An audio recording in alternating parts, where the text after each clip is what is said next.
Oke, assalamualaikum warahmatullahi wabarakatuh. Terima kasih sudah klik video ini.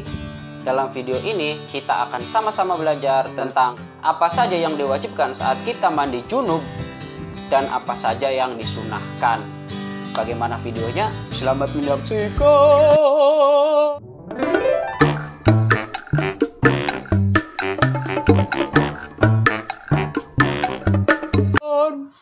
Yang pertama, hal-hal yang harus dilakukan saat mandi jinabat itu hanya ada 3. Ingat, hanya ada 3. Oke? Yang pertama adalah niat. Jadi saat kita mandi, harus berniat. Saya berniat mandi wajib. Saya berniat mandi menghilangkan junub. Saya berniat mandi menghilangkan hadas besar dan sebagainya. Harus berniat, karena niat adalah hal yang wajib saat kita mandi jinabat.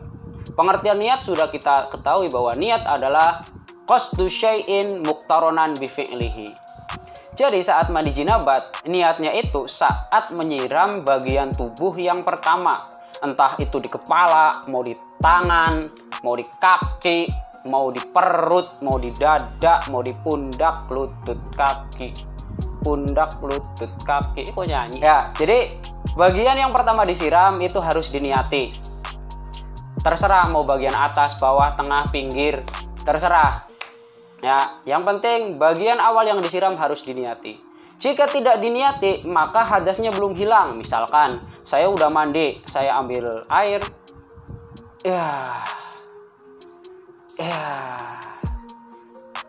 Udah beberapa kali siraman, tapi ternyata saya belum niat. Jadi siraman tadi itu ya cuma bisa menyegarkan badan, tidak bisa menghilangkan hadasnya. Jadi harus diulangi. Yang kedua, yang harus dilakukan saat mandi jinabat adalah menghilangkan najis. Ya, menghilangkan najis. Jika najisnya itu berupa najis ainiyah. Najis itu ada 2, ada ainiyah, ada hukmiyah. Najis ainiyah adalah najis yang masih kelihatan bentuknya, warnanya, dan rasanya. Tapi kalau najis hukmiyah itu sudah tidak ada ketiga sifat tersebut. Ya, nanti akan ada penjelasannya. Makanya tonton terus videonya. Hahaha. Jika najisnya ainiyah, maka wajib dihilangkan terlebih dahulu.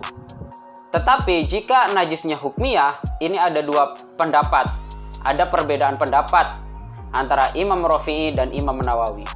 Menurut Imam Rafi'i, ketika ada najis hukmiyah pada badan, maka harus disucikan terlebih dahulu. Otomatis menurut Imam Rafi'i harus ada 2 kali siraman. Ada najis nih, terkena darah tapi darahnya udah hilang, jadi najisnya najis hukmiyah. Kata Imam Rafi'i harus disiram terlebih dahulu, baru kemudian siram yang kedua sebagai siraman menghilangkan hadas besar. Tapi menurut Imam Nawawi, ketika najisnya hukmiyah, maka cukup 1 kali siraman. Pure, udah selesai dengan niat. Oke? Yang ketiga, yang wajib dilakukan saat mandi jinabah adalah meratakan air ke seluruh badan dan juga rambut.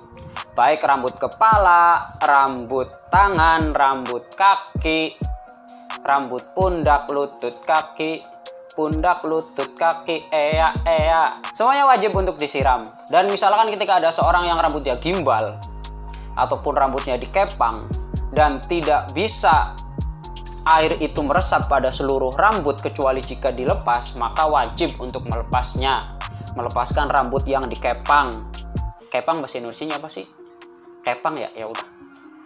Juga wajib untuk meratakan air ke bagian hidung, telinga, ya, semuanya wajib kena karena ini termasuk bagian dohir. Jadi wajib menyiram seluruh anggota dohir pada badan, baik itu rambut, daging, dan sebagainya, semuanya harus disiram. Dan termasuk bagian dohir juga, yaitu adalah kulit orang yang tidak disunat. Itu termasuk bagian dohir, sehingga wajib untuk disiram air saat mandi junub. Juga farji perempuan yang terlihat saat qodil hajat, semuanya itu termasuk bagian dohir, sehingga wajib untuk disiram air. dan juga termasuk bagian dohir adalah bagian lubang kubul yang keluar saat seseorang itu qadil hajat atau buang air besar. Itu termasuk bagian dohir, sehingga saat mandi wajib itu wajib untuk diratakan. Semua lipatan-lipatan, baik karena lemak, baik karena pipi, lesung, karena semuanya itu wajib untuk diratakan dengan air. Itu adalah 3 kewajiban saat mandi wajib. Kemudian yang kedua adalah sunnah-sunnahnya mandi jinabah atau mandi junub. Yang pertama adalah membaca bismillah dengan niat zikir. Karena seorang yang junub itu tidak diperbolehkan membaca ayat Al-Quran. Bismillah termasuk ayat Al-Quran. Sehingga saat ingin kesunahan dalam mandi wajib, niatkan dalam hati bahwa saya membaca bismillah karena niat zikir dan kesunahan mandi jinabah. Yang kedua, sunnahnya mandi jinabah adalah berwudu secara sempurna. Ya.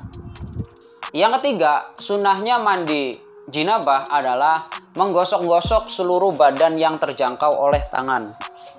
Semuanya.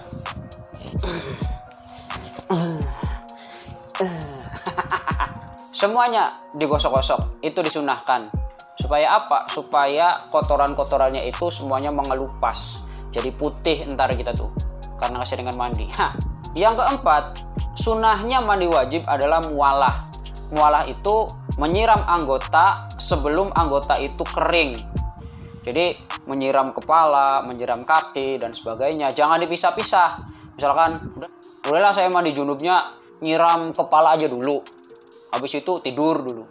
Habis tidur makan dulu. Habis makan nyiram kaki dulu mandi junub. Habis itu habis nyiram kaki main lagi, main game. Habis main game, udahlah nyiram tangan aja dulu. Itu namanya nggak mualah. Kemudian yang kelima adalah mendahulukan yang kanan daripada yang kiri.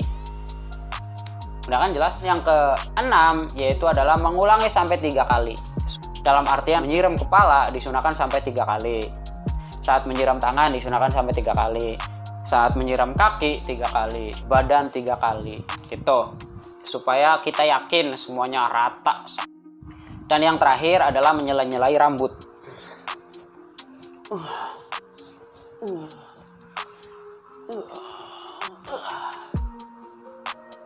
Seperti itu.